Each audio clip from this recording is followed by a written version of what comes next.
वन्दे मातरम् वन्दे मातरम्।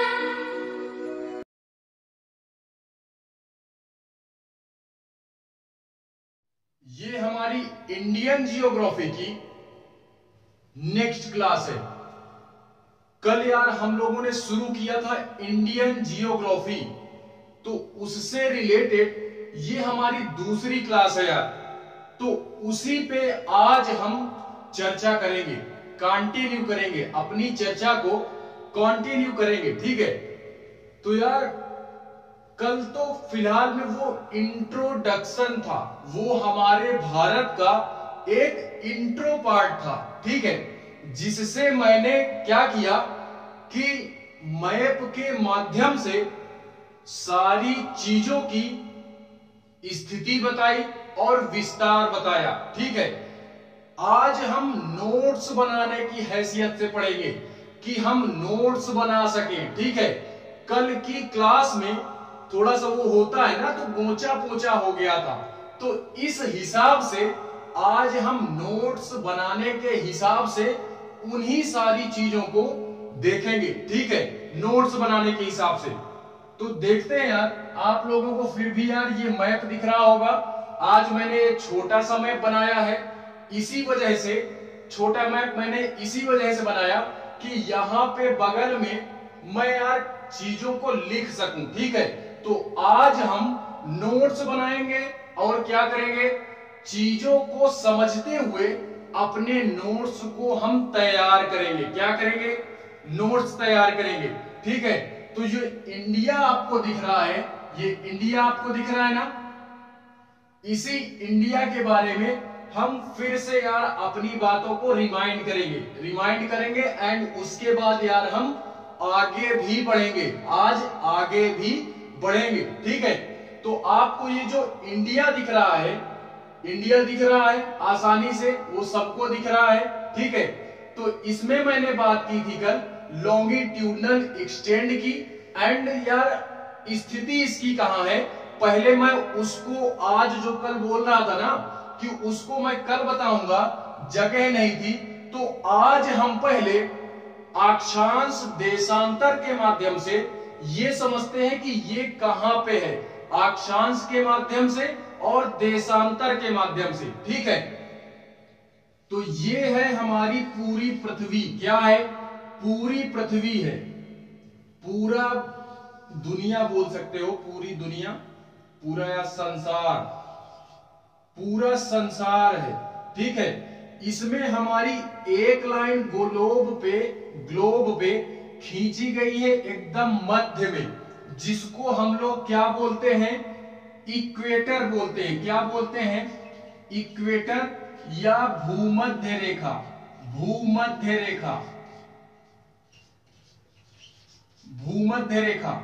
इसी को अगर हम बच्चों के लेवल में बात करेंगे तो इसी को ही हमने विषुवत रेखा बोल दिया है। क्या बोल दिया है, विषुवत रेखा, विषुवत रेखा। लेकिन हमको यार ये भी याद रखना है, यानी सब याद रखना है, याद सब रखना है। ये हमारी हो गई 0 डिग्री, ये क्या हो गई, 0 डिग्री, एकदम बीच में है, आधा पार्ट इधर आधा पार्ट इधर, तो हम इसको 0 डिग्री अक्षांश मानते हैं। क्या मानते हैं, अक्षांश मानते हैं।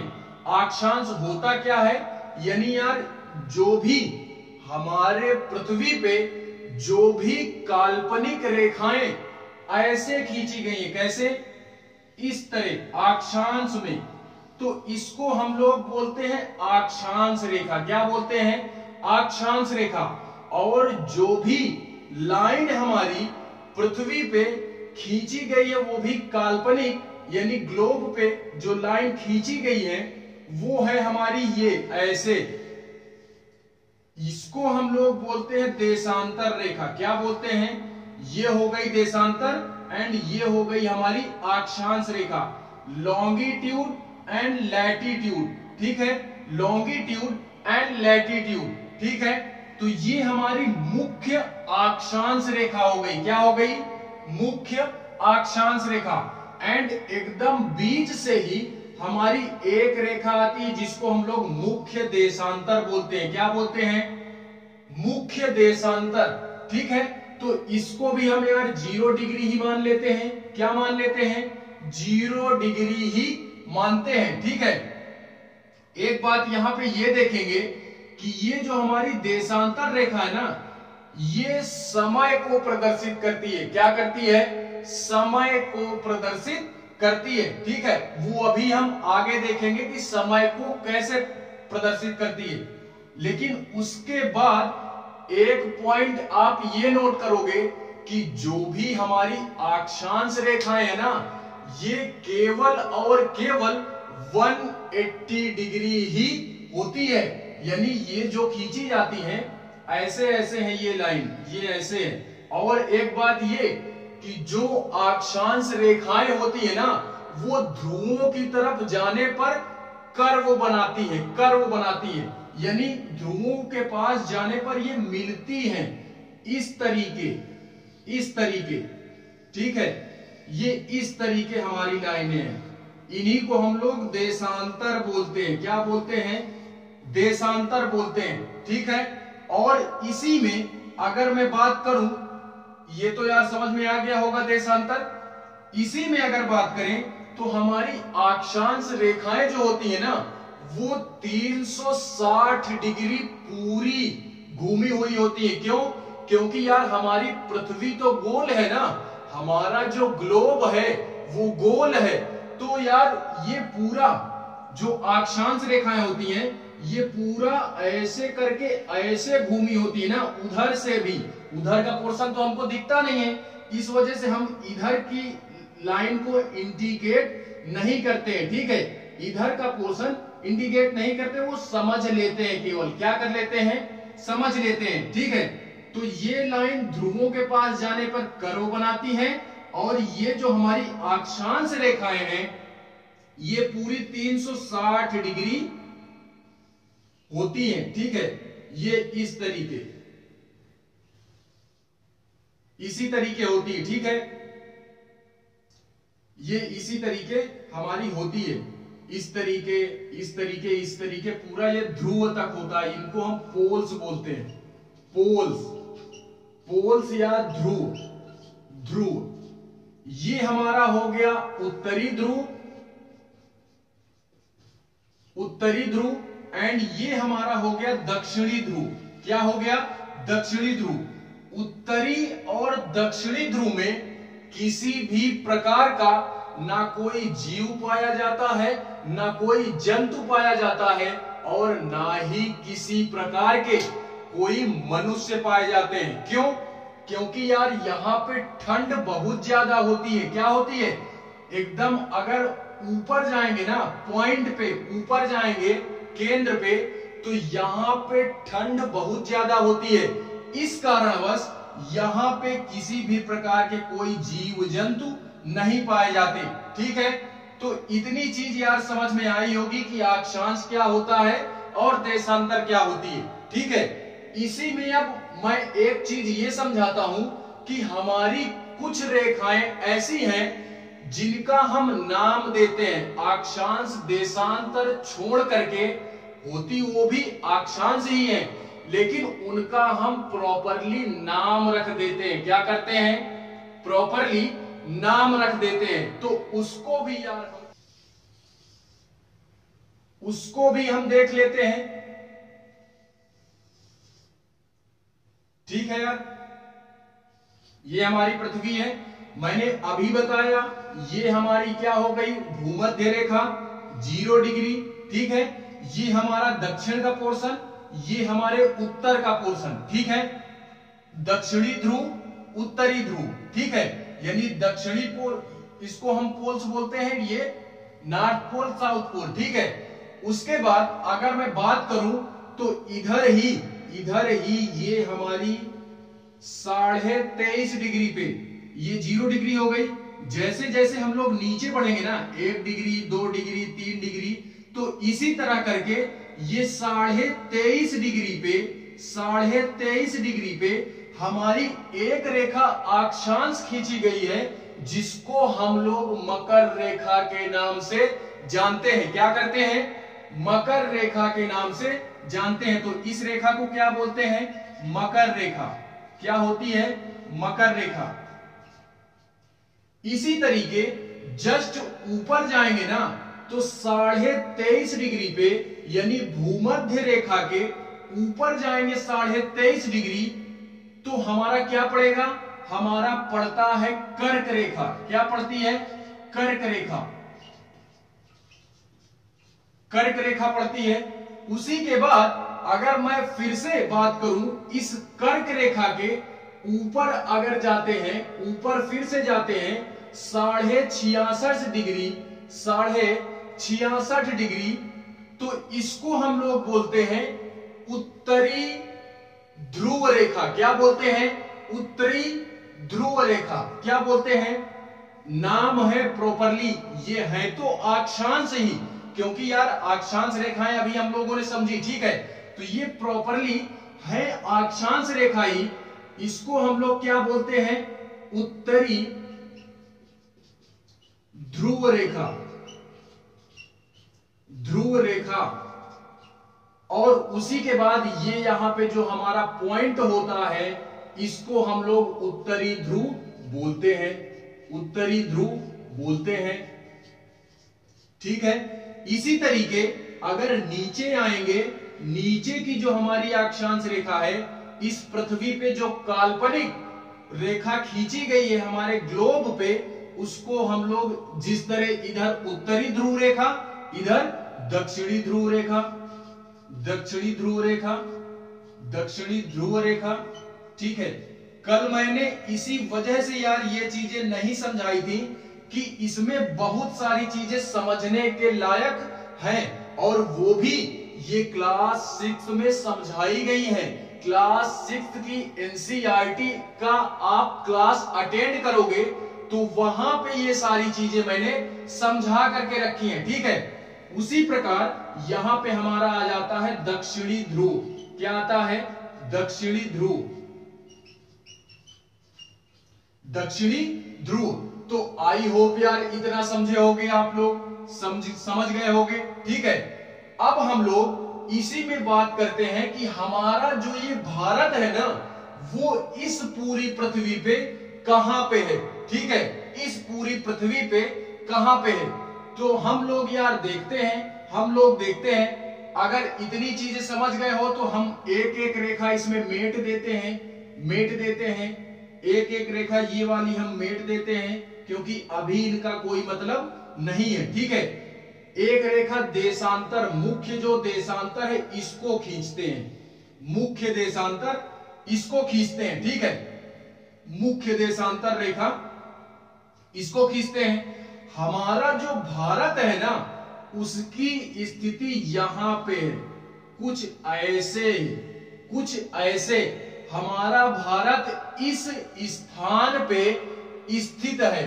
पूरी पृथ्वी में भारत इस स्थान पे स्थित है, ठीक है, जिससे हमारा यार देखते हो कि ये कर्क रेखा और मकर रेखा के बीच का जो हमारे तापमान होता है ना, उसको हम लोग क्या बोलते हैं, उष्ण कटिबंध।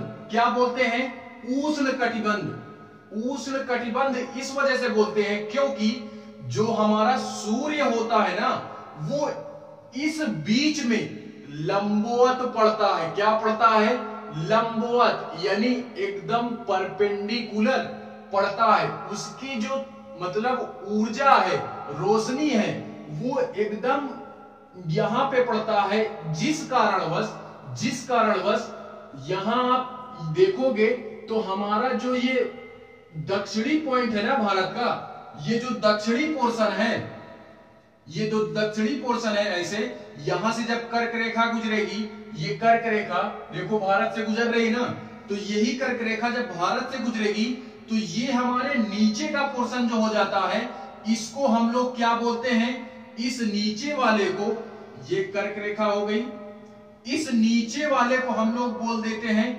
उष्ण कटिबंध। उष्ण कटिबंध, उष्ण कटिबंध, ठीक है। और इसके ऊपर की अगर बात करेंगे, देखते हैं कि इसके ऊपर जो हमारी है यार, इसके ऊपर हमारा क्या है, इसके ऊपर उत्तरी ध्रुव रेखा है। तो यहां पे सूरज की रोशनी डायरेक्टली पड़ती है, क्योंकि आप लोग देखते होंगे जो हमारे तमिलनाडु साइड के लोग होते हैं वो काले क्यों होते हैं, वो काले क्यों होते हैं, ज्यादातर काले क्यों होते हैं, इसी कारणवश होते हैं। क्यों? क्योंकि यार जो हमारी सूर्य की रोशनी होती है ना, वो हमारी दक्षिण के साइड में एकदम सीधी पड़ती है, फोकस मारते हुए पड़ती है। इसी कारणवश दक्षिण के जो हमारे व्यक्ति हैं वो यार काले पाए जाते हैं। क्या पाए जाते हैं? काले होते हैं। ठीक है, बाकी बचा पोर्शन इंडिया का जो ऊपर के पोर्शन में आता है ना, इसको हम लोग बोलते हैं शीतोष्ण। क्या बोलते हैं? शीतोष्ण।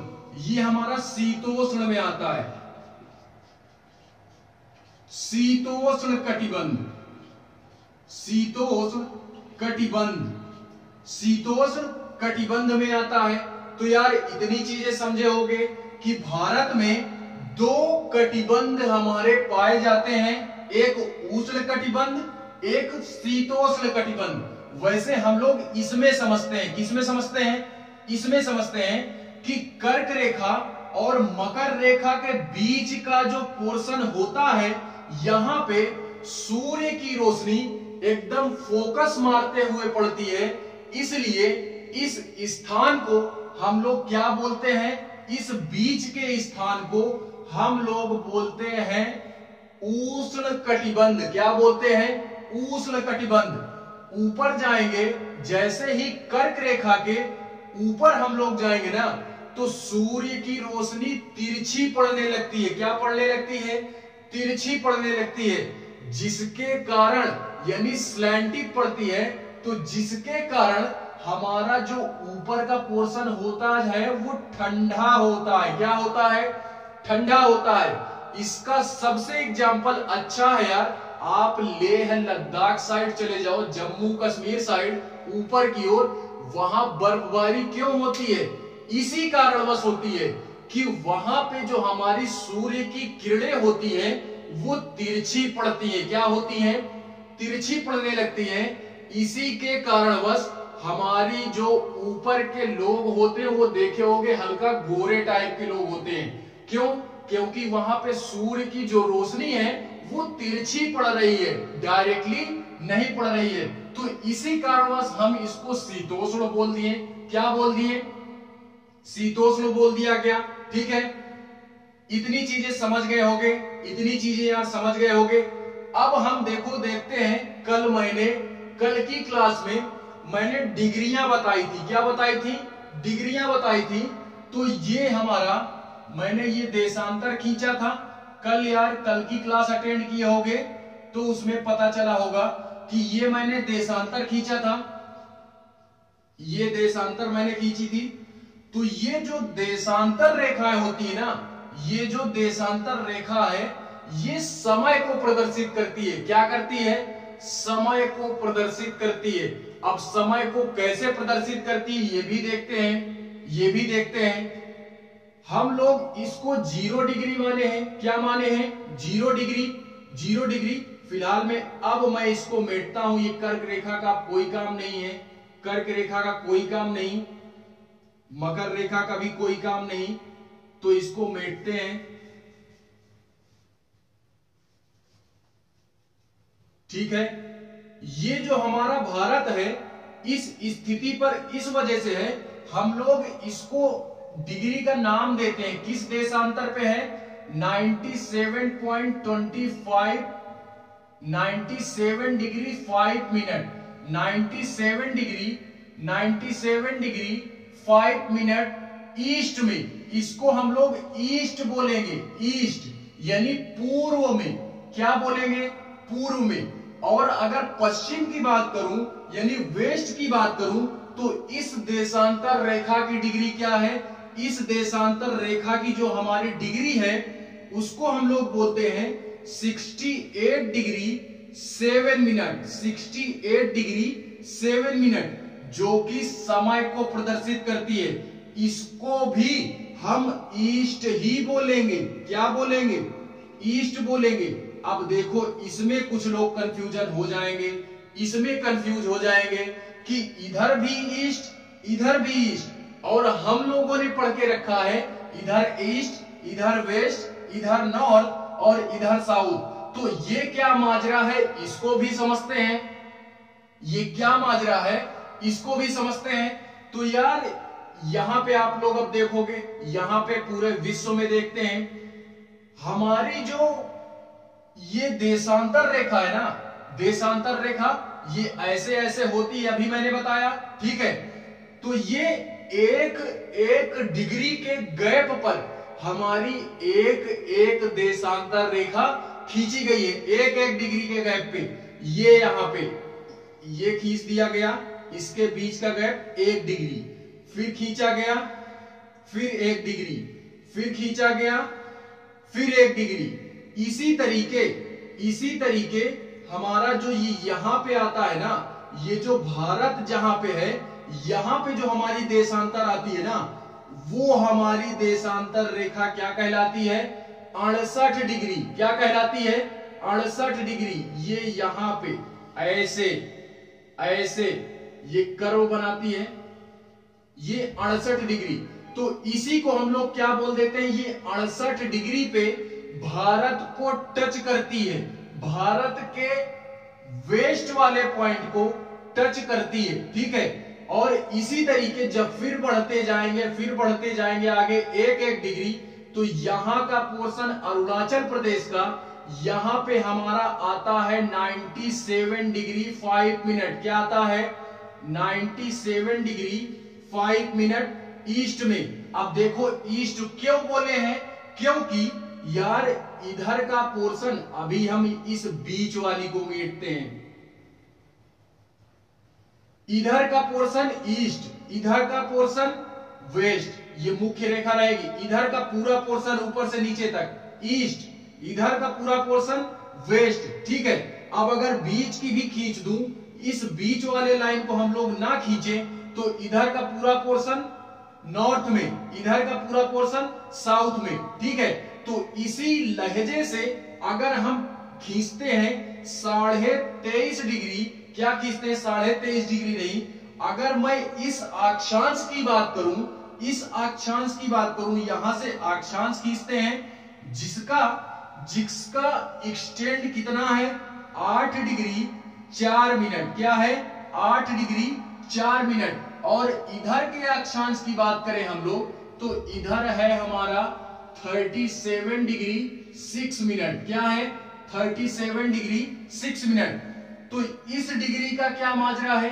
इस डिग्री को भी हम समझते हैं कि यहां पे अगर हम लोग अक्षांश रेखा खींचेंगे ना, तो ये भी 1-1 डिग्री पे बढ़ती जाएगी, 1-1 डिग्री पे बढ़ती जाएगी।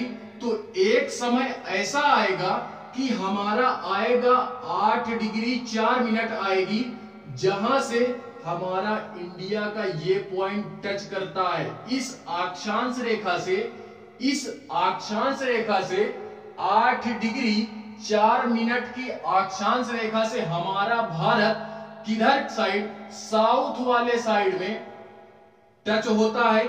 इसी तरह जैसे जैसे बढ़ते जाएंगे तो यहां पे एक अक्षांश रेखा ऐसी होगी जो जम्मू कश्मीर को टच कर रही है, उसका अक्षांश रेखा का डिग्री क्या है? 37 डिग्री 6 मिनट, ठीक है। 37 डिग्री 6 मिनट। इसको नॉर्थ बोलेंगे, नॉर्थ, इसको भी नॉर्थ बोलेंगे, इसको भी नॉर्थ बोलेंगे। नॉर्थ इस वजह से बोलेंगे क्योंकि उत्तरी गोलार्ध में ना हमारा, दक्षिणी गोलार्ध तो ये है, दक्षिणी की बात तो हमने की नहीं, क्योंकि ये उत्तरी गोलार्ध में है। तो इसी वजह से दोनों पॉइंट हमारे कहां पे आ रहे हैं? ये साउथ का पोर्शन और ये नॉर्थ का पोर्शन, ये हमारे दोनों नॉर्थ में ही तो आ रहे हैं, ये उत्तरी गोलार्ध में ही तो है।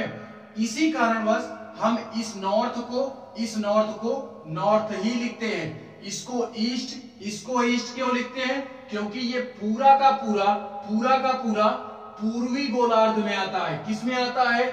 ईस्टर्न उसमें आता है, ठीक है। तो इसी वजह से हम लोग इसको ईस्ट लिखते हैं। क्या लिखते हैं? ईस्ट लिखते हैं। तो इतनी सारी चीजें यार समझ गए होंगे आप लोग। इतनी सारी चीजें अगर इसमें बात करें तो ये जो हमारी कर्क रेखा है ना, ये जो कर्क रेखा है ये भारत के 8 राज्यों से होकर के गुजरती है। भारत के 8 राज्यों से होकर के कर्क रेखा हमारी गुजरती है, ठीक है। वो नाम कौन कौन से हैं? तो एक गुरु मंत्र कल मैंने दिया था, एक गुरु मंत्र दिया था, ठीक है। वो गुरु मंत्र हमारे क्या था कि मित्र पर गमछा झार। क्या दिया था? मित्र पर गमछा झार। क्या? मित्र पर गमछा झार। इसको आप लोग अगर पकड़ ले गए तो यार 8 राज्यों से जो हमारी कर्क रेखा गुजरती है ना, उसको आप पकड़ पाओगे आसानी से। देखते हैं यहां से, ये हमारा हो गया मी से मिजोरम। क्या हो गया? मिजोरम। त्रिपुरा, पश्चिम बंगाल,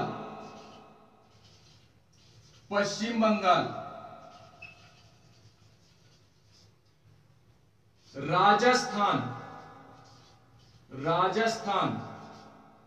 गुजरात,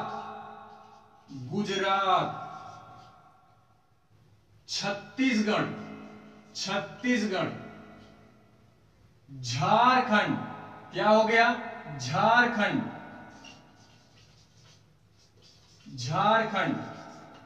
ठीक है। तो 2, 2, 4, 5, 6, 7, आर के बाद एक आता है हमारा, आर के बाद राजस्थान। क्या आता है?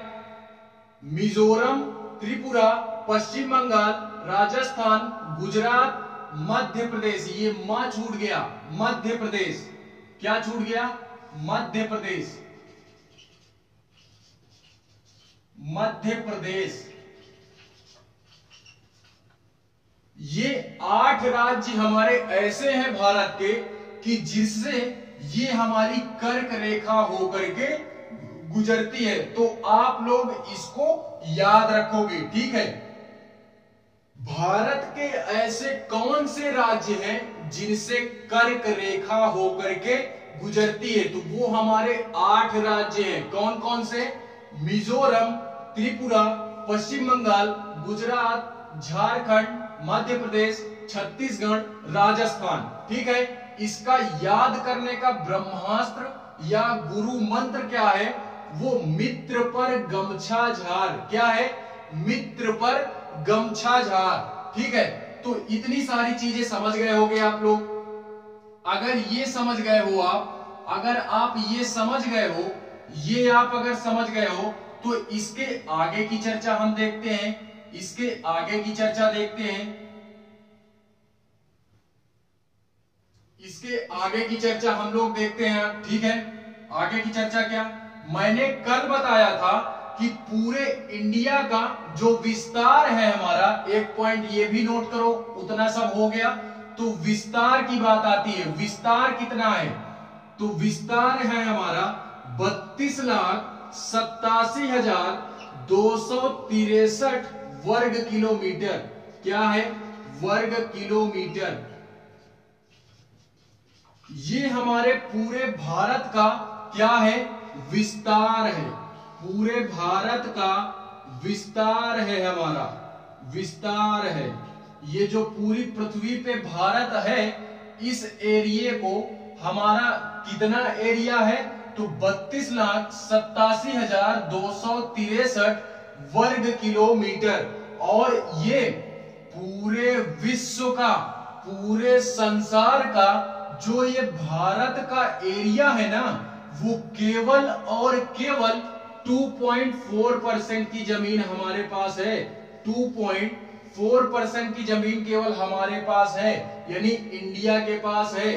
बाकी जो बचे परसेंटेज हैं हमारे, वो किसमें आते हैं? उसमें अन्य देश आते हैं, ठीक है। तो उसकी चर्चा हम बाद में करेंगे। उसकी चर्चा जैसे जैसे क्लास को आगे बढ़ाते जाएंगे, उसमें हम सारी चर्चाओं को अपने देखेंगे, ठीक है।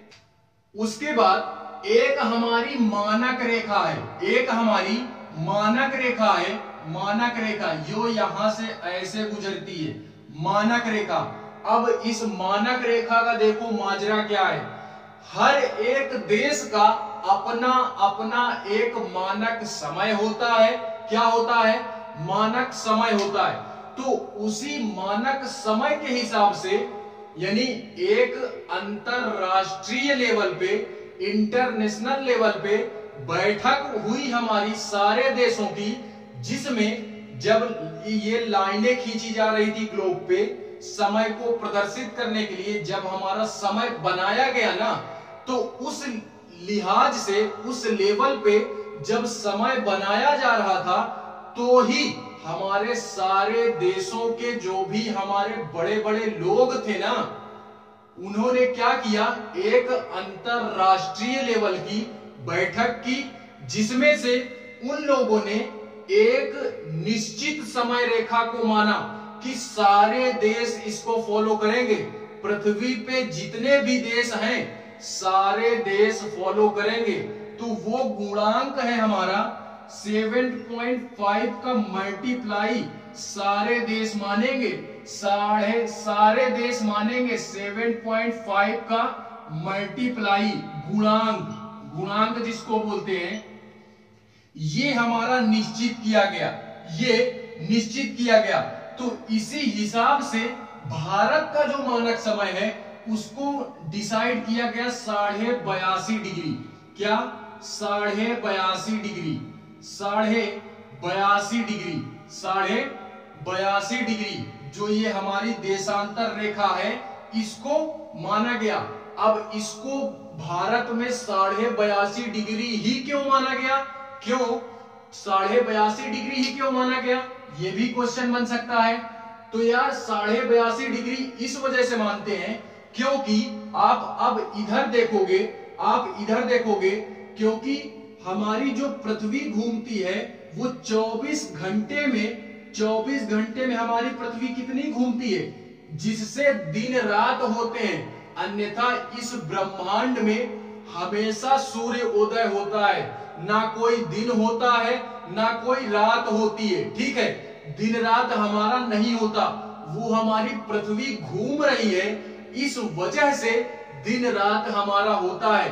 अन्यथा यार हमेशा ही सूर्य उदय होता है, सूर्य उदय रहता है। ठीक है, तो दिन रात का माजरा हम लोग 6 की एनसीईआरटी में देख चुके हैं। ठीक है, 24 घंटे में 360 डिग्री पृथ्वी हमारी घूमती है हर दिन, तभी दिन रात होता है। ठीक है, और पृथ्वी घूम कैसे रही है? पृथ्वी घूम कैसे रही है? पृथ्वी हमारी दो तरीके से घूमती है। क्या करती है? दो तरीके से घूमती है। एक अपने अक्ष पर घूमती है, जिसको घूर्णन बोलते हैं। क्या बोलते हैं? घूर्णन बोलते हैं। और एक सूर्य के चारों तरफ घूमती है, सूर्य के चारों तरफ घूमती है, जिससे हमारे क्या होते हैं, मौसम में परिवर्तन होता है, मौसम में परिवर्तन होता है। इस कारणवश मौसम और जलवायु में परिवर्तन होता है। किस कारणवश? कि ये 360 डिग्री ये घूमती है ना, 360 डिग्री एक दिन में घूमती है अपने घूर्णन पे, यानी एक अक्ष पे घूमते हुए ऐसे ऐसे चक्कर काट रही है। ठीक है, सूर्य के चारों तरफ, जो कि 365 दिन में एक साल पूरा बना देती है। ठीक है, तो पृथ्वी हमारी कैसे घूम रही है? पृथ्वी हमारे पश्चिम से पूर्व की ओर घूम रही है, पश्चिम से पूर्व की ओर ऐसे ऐसे ऐसे ऐसे करके ये घूम रही है हमारी। ठीक है, ये घूम रही है। तो इस कारणवश 24 घंटे में पृथ्वी हमारी कितनी घूमती है? अपने अक्ष पे। तो 360 डिग्री, कितनी? 360 डिग्री। अगर हम इसी को बात करें, 24 घंटे में घूमती है हमारी 360 डिग्री।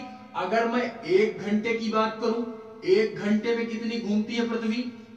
1 घंटे में कितनी घूमती है?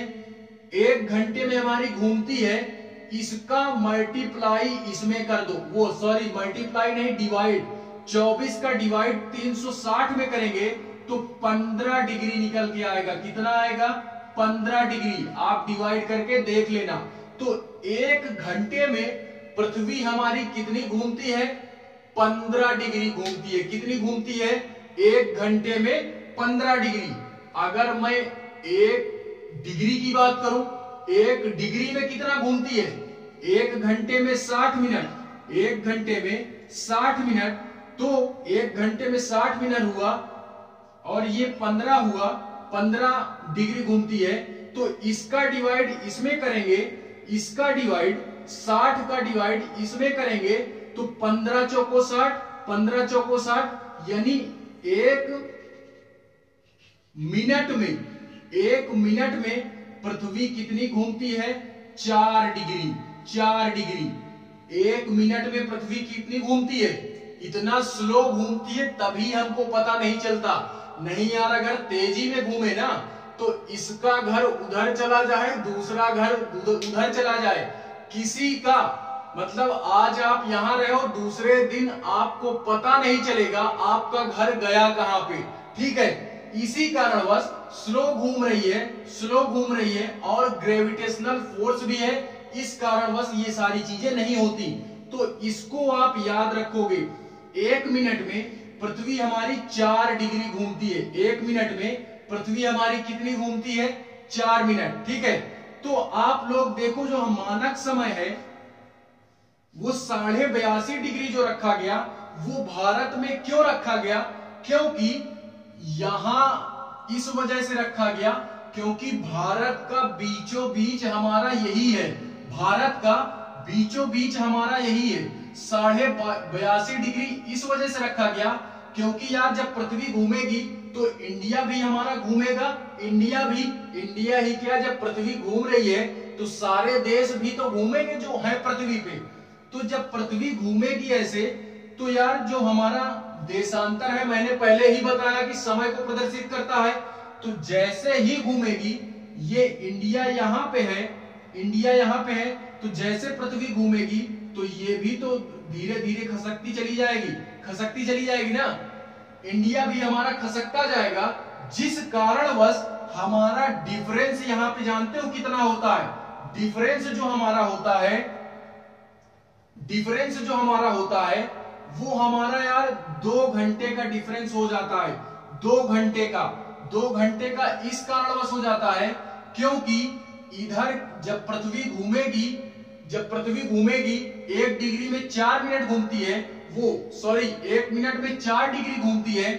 तो यार जब घूमेगी ऐसे तो क्या होता है कि ये जो हमारा 82.5 डिग्री है ना, 82.5 डिग्री है क्योंकि इधर का पोर्शन जल्दी अरुणाचल प्रदेश साइड में जल्दी सुबह हो जाएगी, और इधर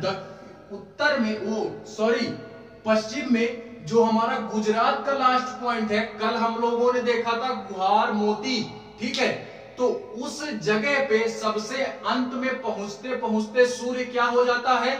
अस्त हो जाता है, और सबसे देर में। इस कारणवश 82.5 डिग्री को इस वजह से रखा गया कि इधर वाले भी हमारे पूरे इंडिया में, इधर पूर्व के लोग भी इसी समय को माने और पश्चिम के लोग भी इसी समय को माने। इसी कारणवश ये 82.5 डिग्री पर एक हमारी मानक समय रेखा खींची गई है। ठीक है, और ये मानक समय रेखा भारत के कितने राज्यों से गुजरती है?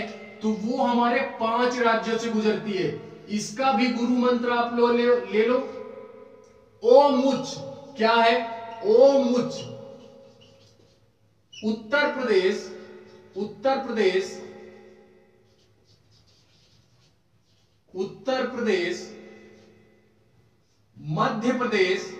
मध्य प्रदेश,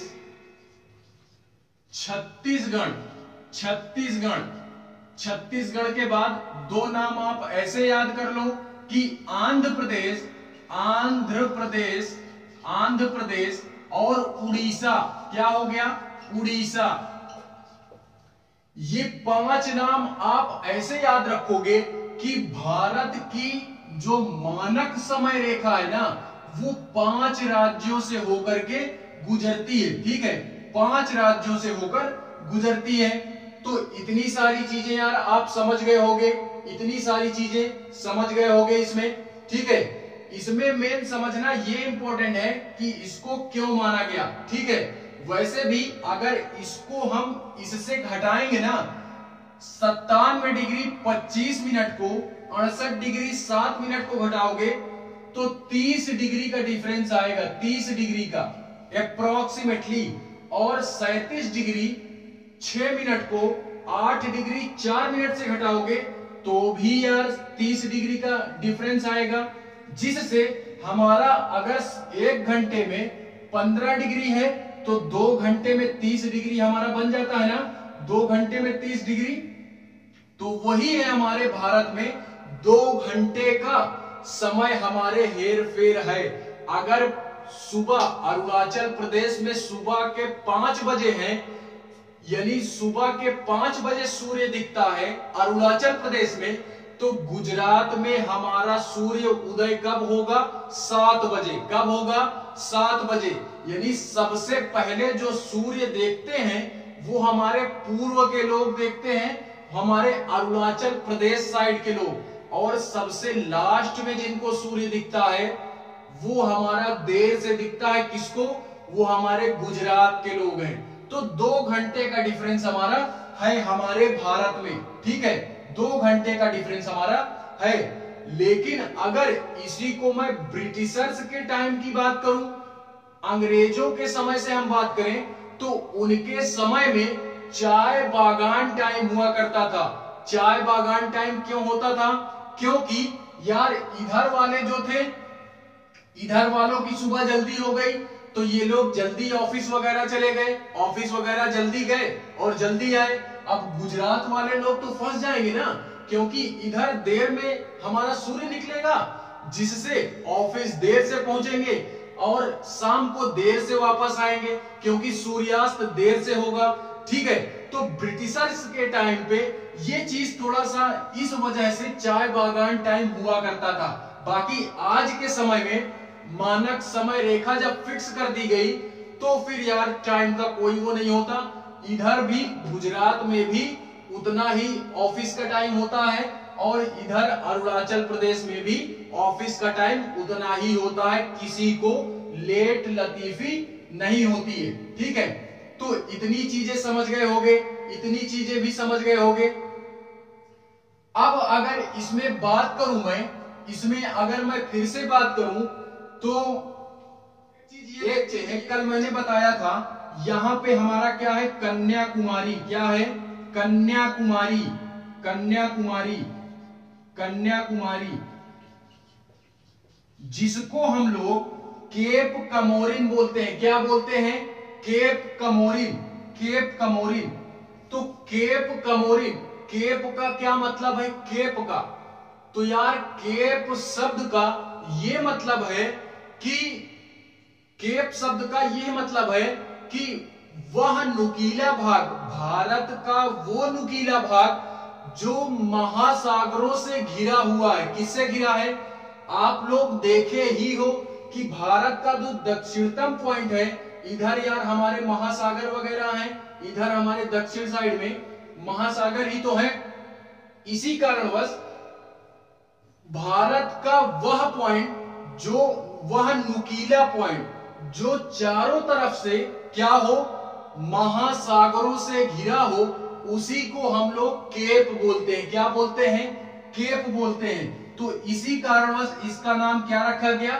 केप कमोरिन, जिसको हिंदी में क्या बोलते हैं? अंतरीप बोलते हैं। क्या बोलते हैं? अंतरीप बोलते हैं, ठीक है। और इधर जो हमारा पॉइंट था वो कल हमने देखा ही था कि हमारा क्या था? इंदिरा कॉल था, इधर हमारा कीबीतू था, इधर हमारा गुहार मोता था, ठीक है। तो इतनी सारी चीजें हम लोग जान गए, इतनी सारी चीजें अगर जान लिए हो तो अब हम लोग देखते हैं, अब हम लोग एक चीज और देखते हैं। ये जो भी चीज आज इस क्लास से स्टार्टिंग हो रही है, तो यार ये समझने के लिहाज से भी अच्छा है और नोट्स बनाने के हिसाब से भी, नोट्स अगर बनाना है तो आज की क्लास से बनाओ। कल की क्लास फिलहाल में इंट्रो पार्ट था। क्या था? इंट्रो पार्ट था, जिसमें मैंने सारी चीजें केवल समझाई थी, वो भी ऊपर ऊपर समझाई थी। ठीक है, तो वो इंट्रो पार्ट था हमारा। डिटेल में आज से हम अपनी क्लास को देख रहे हैं। ठीक है, अगर मैं बात करूं कि ये जो हमारा इक्वेटर है, भूमध्य रेखा 0 डिग्री पे, और यहां पे हमारा भारत है, यहां पे हमारा भारत है, तो इस कन्याकुमारी से अगर हमको इक्वेटर तक आना हो, एकदम पृथ्वी के एकदम बीच पॉइंट पे जाना है, बीच पॉइंट पे, कि पृथ्वी का मध्य हमारे कहां है। तो अगर हम कन्याकुमारी से बीच तक आना चाहेंगे तो हमको कितने किलोमीटर की दूरी तय करनी पड़ेगी? तो वो हमारा गैप होता है 876 किलोमीटर। 876 किलोमीटर की दूरी आप तय करोगे नीचे की ओर। नीचे की ओर ये हमारा क्या है? कन्याकुमारी। इधर से अगर हम लोग नीचे की ओर जाएंगे पृथ्वी में, तो हम लोगों को 876 किलोमीटर नीचे जाना पड़ेगा। तो हम कहां पहुंच जाएंगे? हम पहुंचेंगे इक्वेटर पे, यानी पृथ्वी के मोस्ट, यानी एकदम बीचों बीच पॉइंट पे पहुंच जाएंगे। तो ये इक्वेटर से कन्याकुमारी की दूरी भी हमको याद रखनी है, 876 किलोमीटर। ठीक है, ये हो गया। अब उसके बाद हम बात करते हैं, बाद यार हम लोग बात करते हैं कि जो हमारा भारत है ना, भारत है विश्व में पूरे विश्व में भारत हमारा ऐसा देश है जो 7वें नंबर पे आता है। किस लिहाज से? क्षेत्रफल के लिहाज से। यानी सबसे बड़ा देश हमारा कौन सा है, तो उसकी चर्चा अभी हम करेंगे। फिलहाल में ये बड़े देशों में 7वें नंबर पे आता है। कहां पे आता है? 7वां। ये ऐसा देश है जो कि इस पृथ्वी का, इस ग्रह का सबसे बड़ा देश है। क्या है? सबसे बड़ा देश है। तो देखते हैं यार, और बाकी 6 हमारे देश कौन कौन से हैं। ठीक है, तो पहला हमारा पड़ता है रूस। क्या पड़ता है? रूस। पहला हो गया रूस। विश्व का सबसे बड़ा देश है हमारा रूस या रसिया। क्या है? रसिया। दूसरे नंबर पे कनाडा। क्या है? कनाडा, ये दूसरे नंबर पे। तीसरे नंबर पे यूएसए, यूएसए यानी अमेरिका। चौथे नंबर पे चीन है। क्या है? चीन है। 5वें नंबर पे ब्राजील है। क्या है? ब्राजील है। 6ठे नंबर पे ऑस्ट्रेलिया है। क्या है? ऑस्ट्रेलिया। एंड 7वें नंबर पे फिर हमारा इंडिया आता है। क्या आता है? इंडिया। 7वें नंबर पे हमारा इंडिया आता है। अगर एक बात और कर ले 8वें की भी, तो 8वें पे हमारा आता है कौन? अर्जेंटीना। क्या आता है?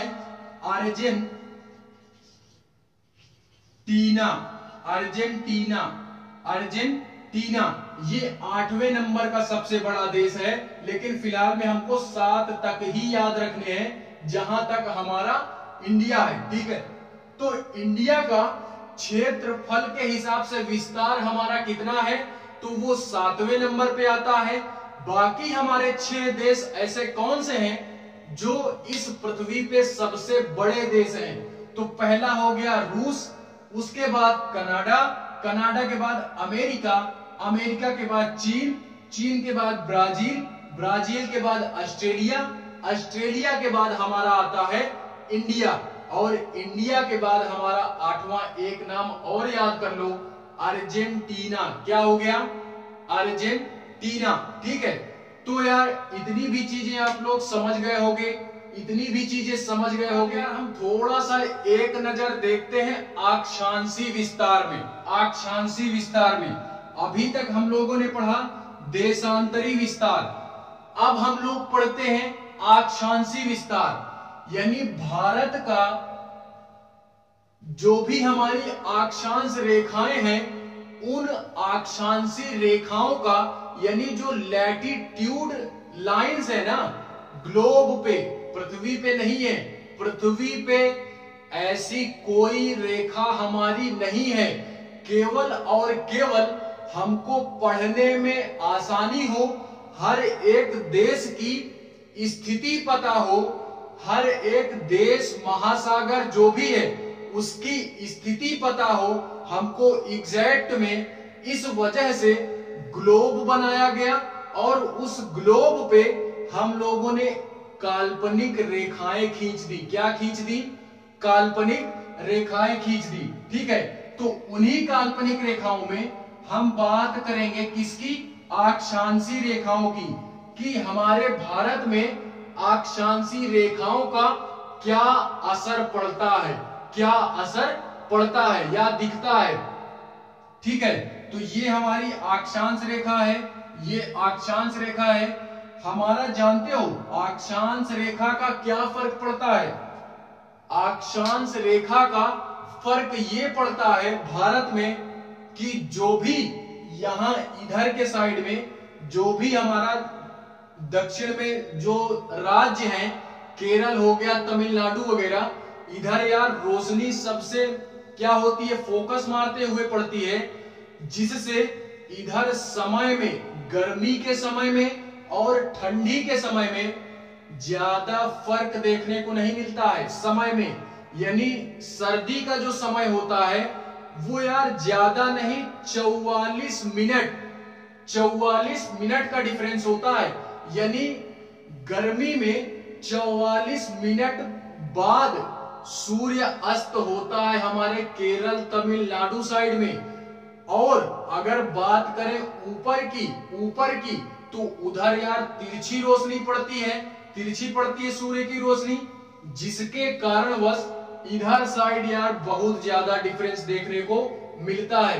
या भारत हमारा इस डाइवर्सिटी को फेस करता है। क्या करता है? फेस करता है। लद्दाख साइड में जम्मू कश्मीर में एक स्थान है हमारा लद्दाख, जो कि इस समय हमारा केंद्र शासित प्रदेश बन गया है। ठीक है, केंद्र शासित प्रदेश बन गया है। फिलहाल में उसकी चर्चा अभी हम आगे करेंगे, उसकी चर्चा आगे करेंगे। ठीक है, लद्दाख पड़ता है, तो लद्दाख वाले क्षेत्र में, जम्मू कश्मीर साइड में ऊपर चले जाएंगे तो इधर यार हमको डिफरेंस बहुत ज्यादा देखने को मिलता है।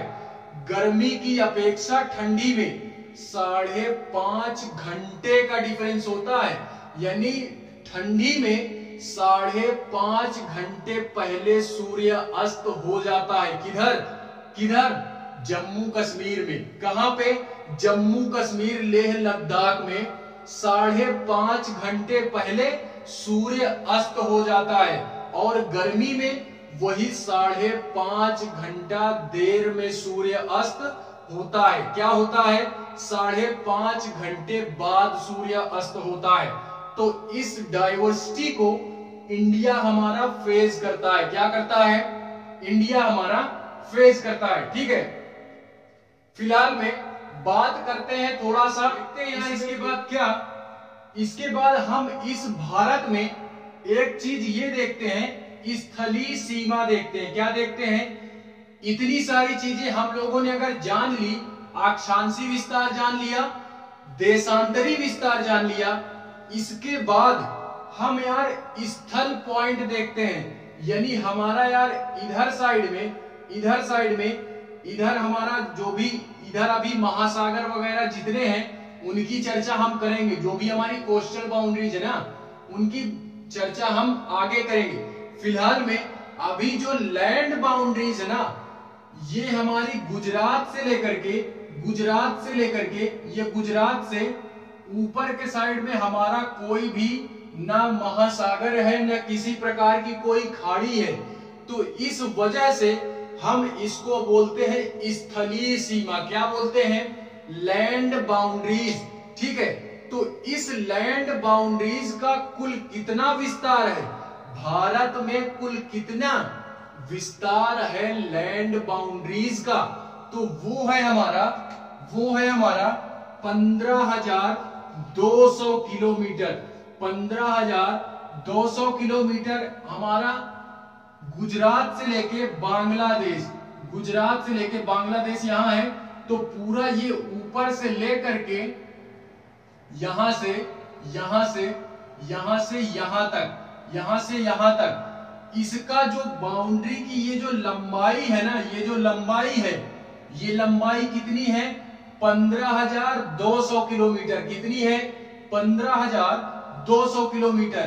तो ये लैंड बाउंड्रीज है, इंडिया की land boundaries, land boundaries of India, यानी स्थलीय सीमा, भारत की स्थलीय सीमा, भारत की स्थलीय सीमा। अगर हम कोस्टल बाउंड्रीज की बात करें, यानी कोस्टल बाउंड्रीज हमारी कितनी है, भारत में कितना एक्सटेंड है कोस्टल बाउंड्रीज का, तो कोस्टल बाउंड्रीज हमारा इधर से, फिर हम बात करेंगे यहां से गुजरात महाराष्ट्र से नीचे की ओर, नीचे की ओर ये तमिलनाडु साइड पूरा लेकर के ये फिर पश्चिम बंगाल उड़ीसा तक का पोर्शन पूरा ऊपर तक, ये हमारा कुल कितना एक्सटेंड है, तो ये एक्सटेंड है हमारा 6100 किलोमीटर। कितना है? 6100 किलोमीटर। ये हमारी कोस्टल बाउंड्रीज की लेंथ है। क्या है? Length of coastal boundaries of India, coastal boundaries, coastal boundaries.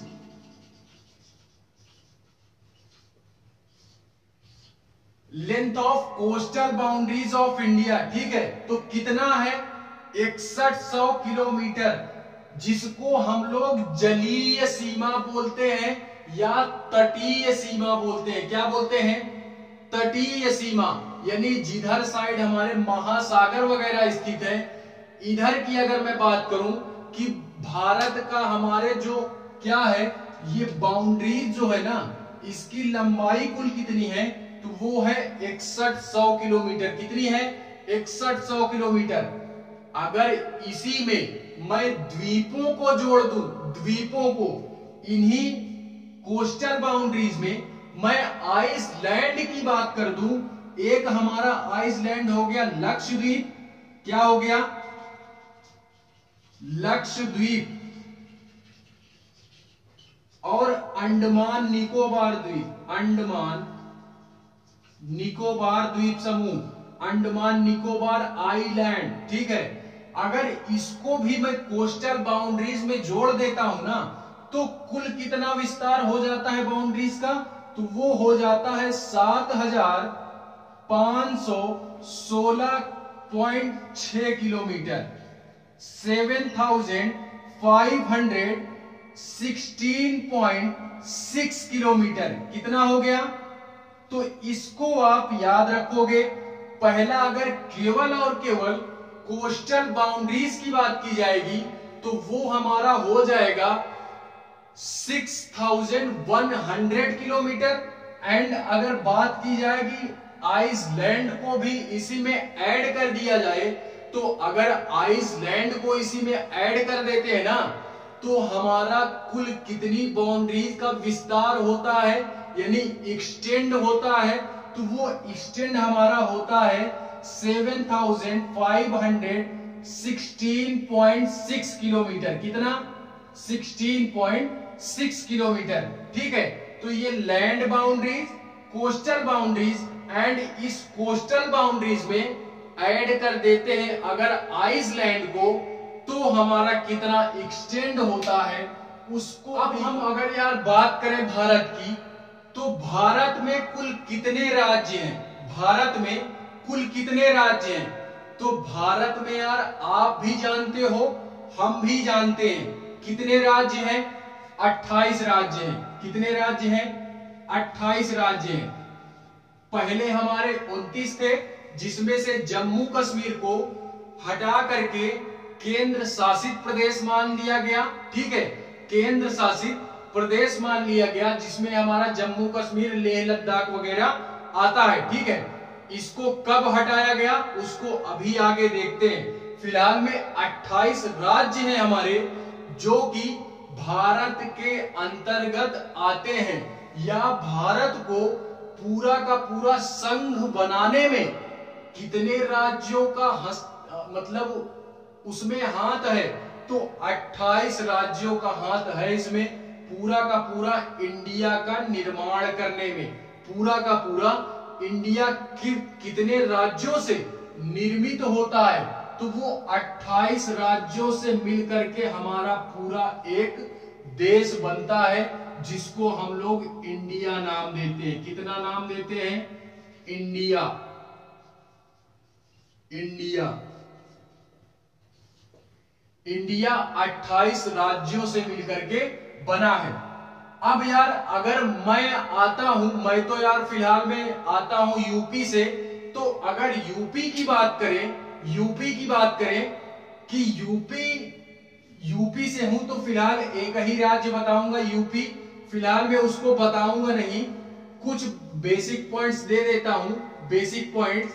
बाकी मैं भारत दर्शन की जो क्लास है, भारत दर्शन की क्लास आप उसको अटेंड करोगे तो यूपी के बारे में जितनी समग्र अध्ययन मैंने करवाया वहां पे, वो आप आसानी से वहां पे कर पाओगे।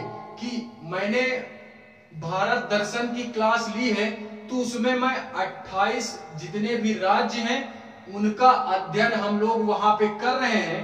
तो आप लोग अगर जानना चाहते हो, फिलहाल में मैं बताऊंगा नहीं यहाँ पे, लेकिन अगर इंडिया के बारे में पढ़ रहे हैं, इंडियन जियोग्राफी में सब जानना है। ये नहीं है कि हम यार आईएएस क्लियर, हमको आईएएस क्लियर करना है, आईएएस क्लियर करना है तो सारी चीजें जाननी है।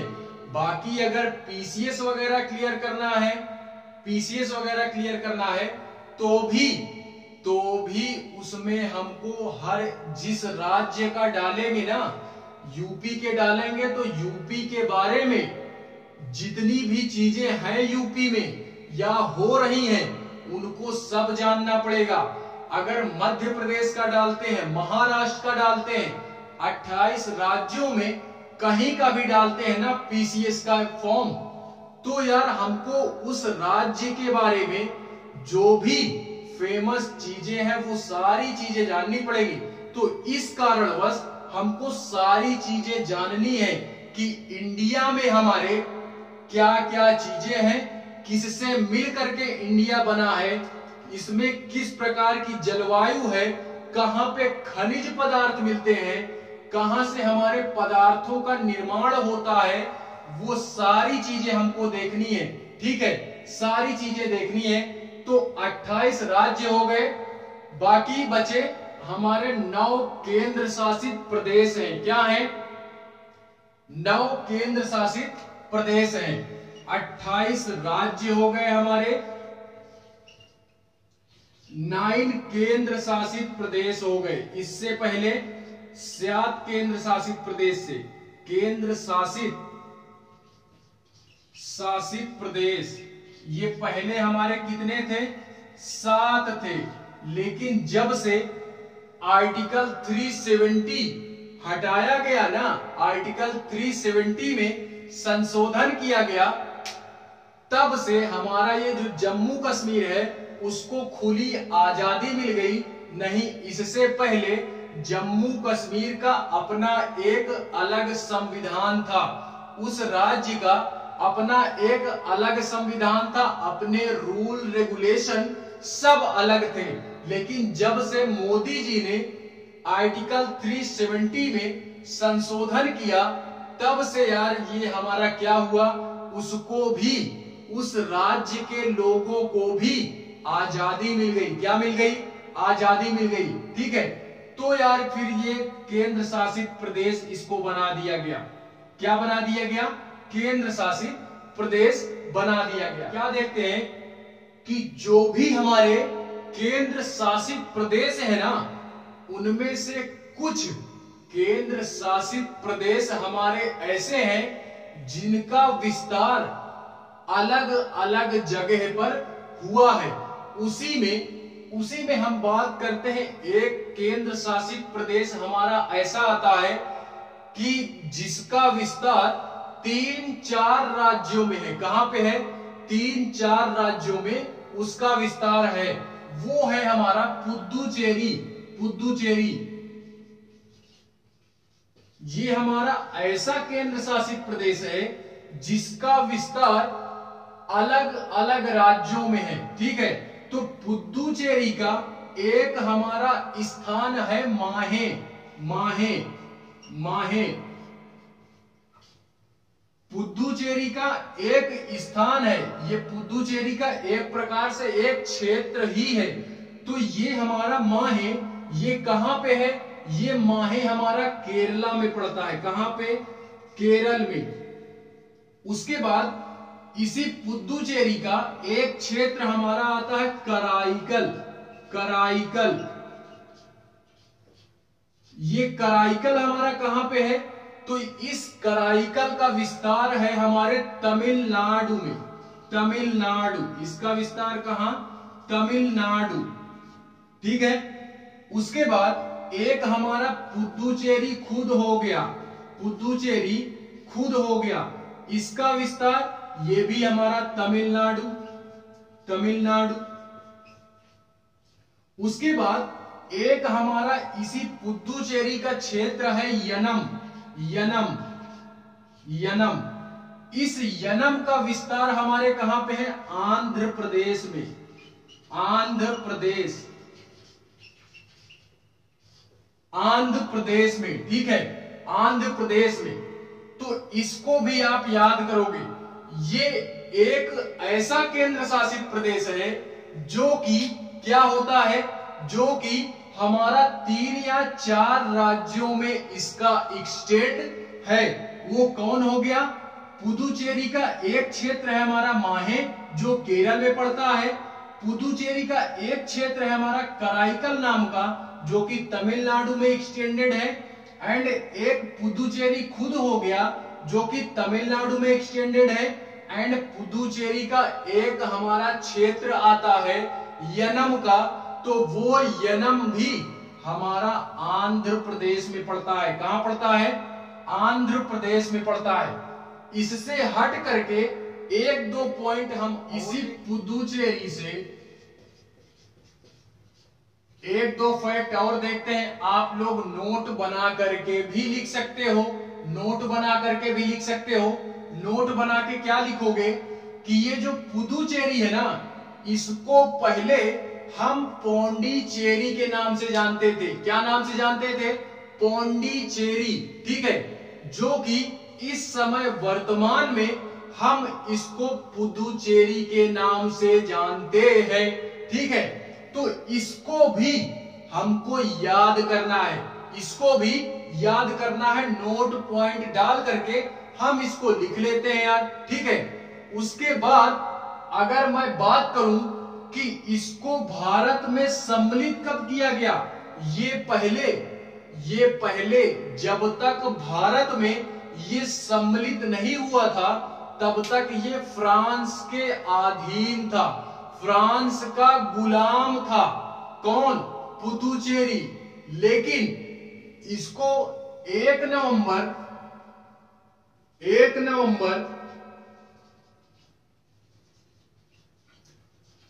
1954 को 1 नवंबर 1954 को इसको भारत में सम्मिलित किया गया।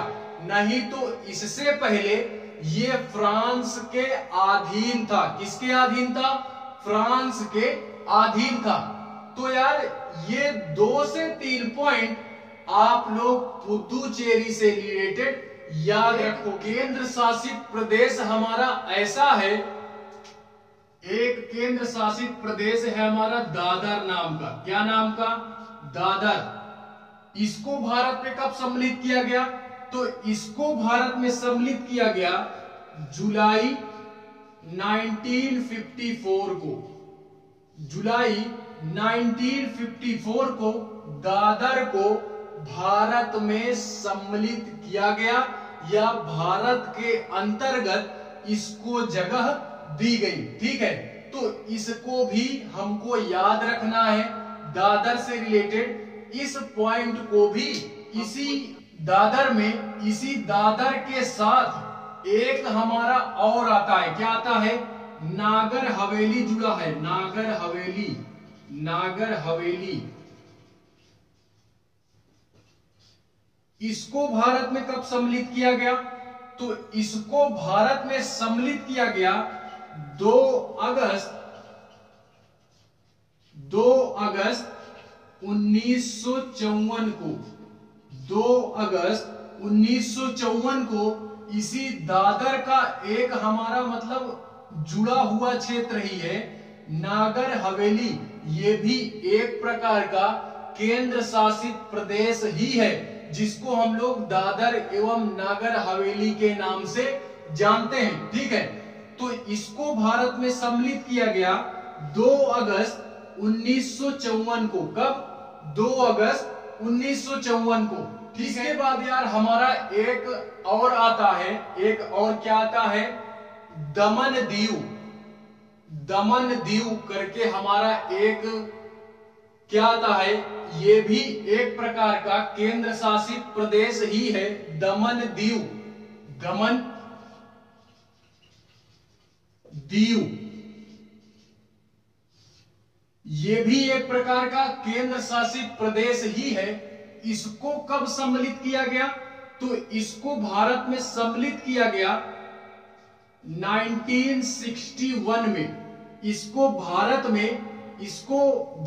में जगह दी गई 1961 में दमन दीव को। किसको? दमन दीव को। और इसी से रिलेटेड एक फैक्ट और याद रखेंगे कि एक राज्य है हमारा गोवा। क्या है? गोवा। गोवा एक प्रकार का राज्य है। इसको भारत में कब सम्मिलित किया गया? ये भी पहले भारत का क्षेत्र हमारे नहीं था। ठीक है, इसको हमारा 1987 को गोवा राज्य हमारा ऐसा है जिसको भारत में सम्मिलित किया गया, जिससे हमारे भारत में उस समय जब इसको सम्मिलित किया गया था तो ये हमारा 25वां राज्य था। कौन सा राज्य?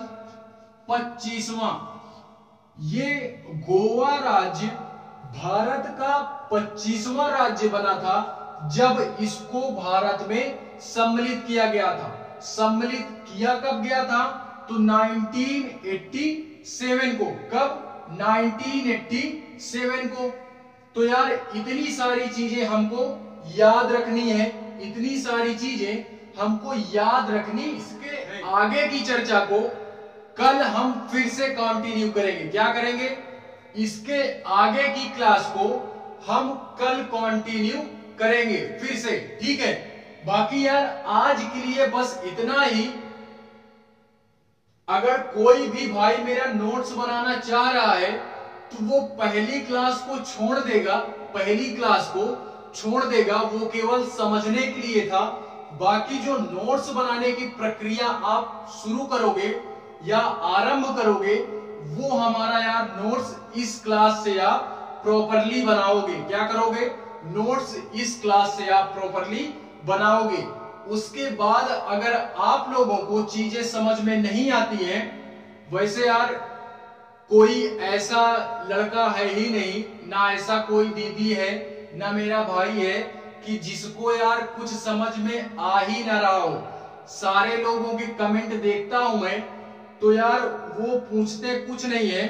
तो इससे मुझे जहां तक आशा है कि यार आप लोग क्या करते हो, आप लोगों को खुद ब खुद समझ में आ जाती है। क्यों? क्योंकि यार मैं इतना डिटेल में पढ़ाता ही हूं कि कुछ चीजें हमारी बचती ही नहीं कि आप कुछ पूछो मुझसे। ठीक है, आप केवल मेरी क्लास अटेंड करते चलो, आपको और अच्छा महसूस होगा और सहज महसूस करोगे। ठीक है, कुछ हम यहाँ पे छोड़ नहीं रहे हैं। जो भी हमारे इंडियन जियोग्राफी में है वो सारी चीजें हम इस इंडियन जियोग्राफी की क्लास के अंदर अपना कंटिन्यू करते रहेंगे और सारी चीजों को पढ़ते रहेंगे। ठीक है, तो यार आज के लिए बस इतना ही। मिलते हैं नेक्स्ट क्लास में, तब तक के लिए